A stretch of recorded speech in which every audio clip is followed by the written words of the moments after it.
प्रयागराज में होगी यूपी के विकास की बात। विकसित यूपी बैठक प्रयागराज जल्द आ रहा है। आज हम आपको बताएंगे कि कैसे एक नए सर्वे में उत्तर प्रदेश के चुनाव को लेकर कुछ संभावनाएं जताई गई हैं या कहिए मौजूदा माहौल बताया गया है। क्या अखिलेश यादव का गठबंधन सपा गठबंधन तेजी से आगे बढ़ रहा है या बीजेपी ने 2024 के मुकाबले रिकवरी की है? क्या स्थिति है, ये सब हम आपको आज की यूपी में बताएंगे। साथ ही साथ ये भी जानिए कि कहां अब मायावती ने गूजर कार्ड खेला है, उसका क्या होगा आने वाले चुनाव पे असर। सबसे पहले बात करते हैं आज की यूपी में आने वाले विधानसभा चुनाव की। जी हां, उत्तर प्रदेश में 2027 में विधानसभा चुनाव होने हैं। एक तरफ बीजेपी की तरफ से चेहरा होने वाले हैं मुख्यमंत्री योगी आदित्यनाथ, जिसकी घोषणा आप कह सकते हैं कि राष्ट्रीय अध्यक्ष बीजेपी के नितिन नवीन ने की है।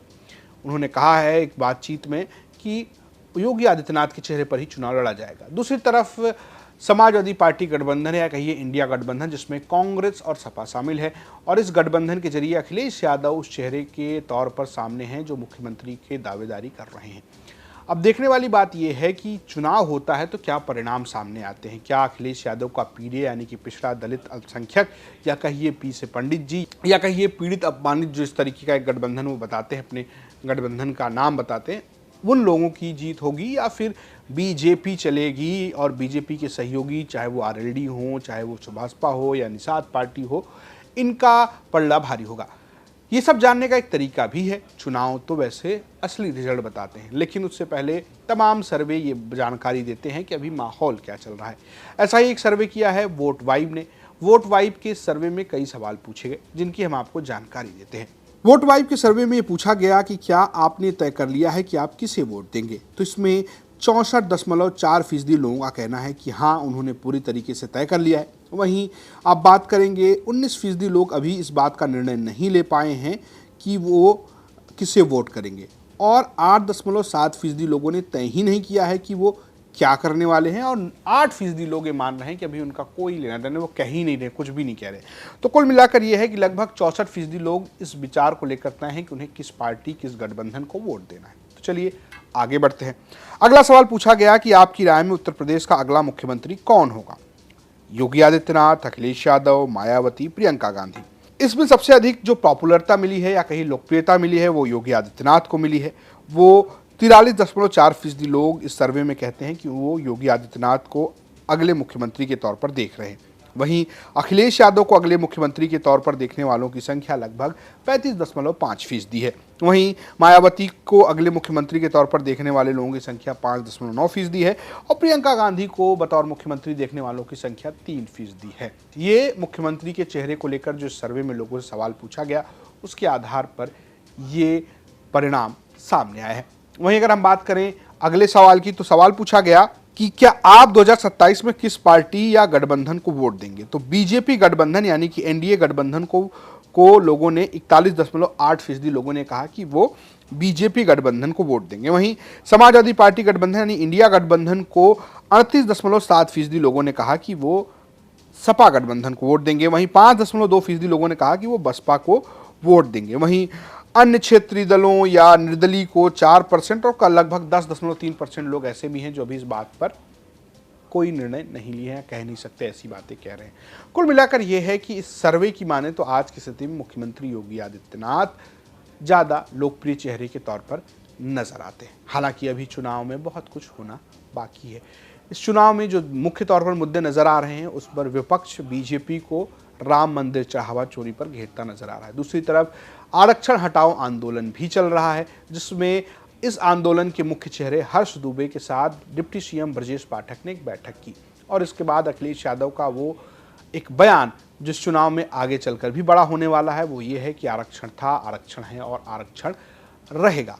तो एक तरफ ये मुद्दे जो हैं वो गर्म होती है, वहीं पर मुख्यमंत्री योगी आदित्यनाथ उस लाइन पर अभी भी अडिग हैं जो उन्होंने 2024 के हार के बाद बीजेपी के लिए दिया कि कटोगे तो बटोगे। तो यानी कि बीजेपी अपने हिंदुत्व पॉलिटिक्स पर बिल्कुल अडिग है। मुख्यमंत्री योगी आदित्यनाथ महिला सुरक्षा और कानून व्यवस्था और हिंदुत्व की पॉलिटिक्स पर मुखर होकर बोलते नजर आए हैं।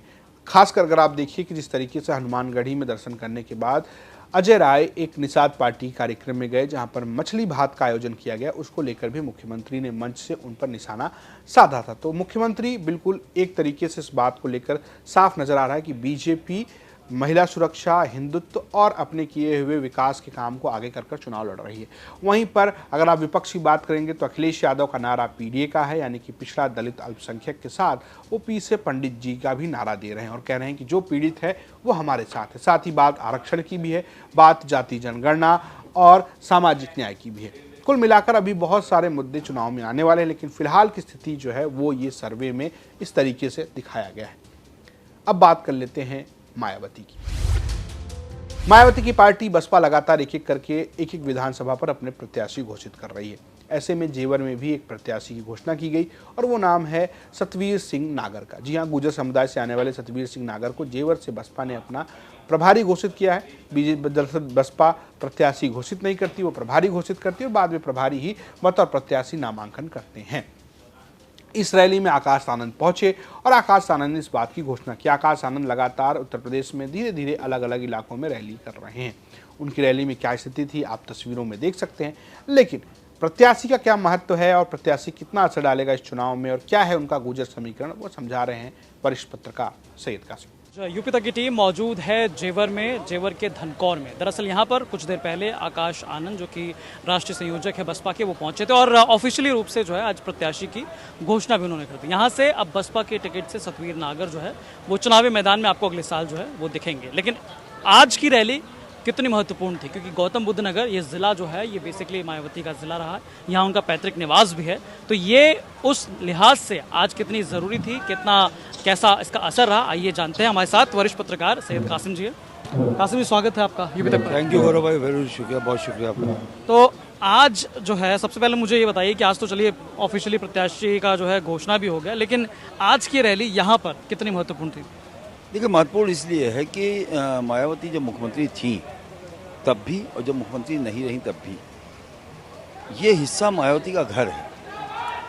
जेवर से लेके दादरी, सिकंदराबाद, बल्कि ग्रेटर नोएडा सजाया और संवारा ही मायावती ने। अगर हम किसी से भी बात की जाए तो एक्सप्रेसवे से लेके फार्मूला 1 से लेके ये सारा काम मायावती की सरकार में हो। तो ये हिस्सा मायावती का अपना घर होने की वजह से, जैसे सैफई मुलायम सिंह का था या गोरखपुर योगी आदित्यनाथ का है, तो मायावती का अपना घर होने की वजह से वो कॉलेज है रमाबाई, उसके बाद यहाँ पे आप आइए तो गौतम बुद्ध यूनिवर्सिटी है। बहुत से काम उनके ज़माने में हुए उनकी सरकारों में। गुर्जर डोमिनेटिंग एरिया है ये। गुर्जर मायावती को अपनी बहन, अपनी बेटी मानता था क्षेत्रवाद के हिसाब से। हम आप लोग जानते हैं पश्चिम में क्षेत्रवाद बहुत होता है। समाज कोई भी हो, अगर क्षेत्र की बेटी, मारी बहू, मारी बेटी, ये हिस्सा के यहाँ के लोगों के विचार होते हैं। पिछले 2 चुनाव से बहुजन समाज पार्टी यहाँ पर प्रयासरत रही और चुनाव नहीं जीत पाई। सतवीर नागर चूँकि 2019 में लोकसभा का चुनाव लड़े थे और ये विधानसभा जेवर वो 200 कुछ वोट से चुनाव हारे थे, इसलिए सतवीर नागर कैंडिडेचर के तौर पे उनका कैंडिडेचर जो है वो बहुजन समाज पार्टी के लिए उम्मीद का एक समझ लीजिए कि किरण है। तो ये वजह थी कि इस सीट पे आकाश आनंद को भेजने की, चूँकि उनका घर है, उनका दादियाल है, 4 कदम पे बादलपुर है जो उनका अपना पुश्तैनी घर जहाँ के वो लोग हैं। तो मैं समझता हूँ कि इस सीट का जो संदेश है दूर तक जाएगा और जो बीएसपी ने इस बार एक स्ट्रेटजी बनाई है, रणनीति बनाई है, मैं सबसे पहले उसे यूपी तक पे आज कह रहा हूँ। बहुजन समाज पार्टी की मुखिया ने अपने तमाम कोऑर्डिनेटर्स से एक बात कही है कि कहीं कैंडिडेट क्लैश नहीं होगा। जैसे अगर किसी सीट पे समाजवादी पार्टी का मुस्लिम विधायक है और भारतीय जनता पार्टी से वहाँ कुर्मी लड़ा था फॉर एग्जांपल, तो वहाँ पर ना तो आप कुर्मी दोगे ना मुसलमान दोगे, तीसरी बिरादरी को कैंडिडेट आप बनाएंगे। अच्छा, ये एक उन्होंने स्पष्ट कर रखा है। जैसे एक जेवर है, जेवर में ठाकुर कैंडिडेट था भारतीय जनता पार्टी का, गुर्जर उन्होंने दे दिया। कुल मिलाकर ये लगता है कि बसपा एक बार फिर से जाति समीकरणों को साधने की कोशिश कर रही है। क्या ये सफल होगा या असफल होगा, और क्या है आपकी सर्वे पर राय, हमें कमेंट बॉक्स में बता सकते हैं। देखते रहिए यूपी तक। नमस्कार।